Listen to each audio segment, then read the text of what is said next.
નાભા ભગત સોનબાઈ બેન એકલા પડી જાય છે અને પોતાના જે માલઢોર છે એને માલઢોર ચારતા ચારતા ચારતા ધીમે ધીમે ધીમે ધીમે એમ કહેવાય છે કે કોલડા ગામની અંદર મોટા થાય છે.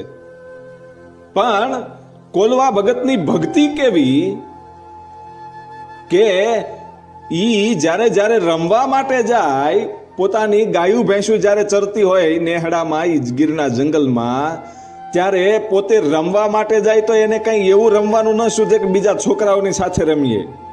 ઈ પોતે ને પોતે ધૂળના એમાં પાણી નાખી અને ગારો બનાવે, ઈ માટીનું રમકડું બનાવે. અને એ વખતે એના કેવા પરચાઓ હતા જોજો. નાનકડો એવો આ કોલવો ભગત છે, ઈ ગારાના નાના નાના રમકડા બનાવે, ઈ પૂતળા બનાવે અને પછી હામાં યુદ્ધ કરાવરાવે ભાઈઓ. રાવણના પૂતળા બનાવે, ઈ રામાયણના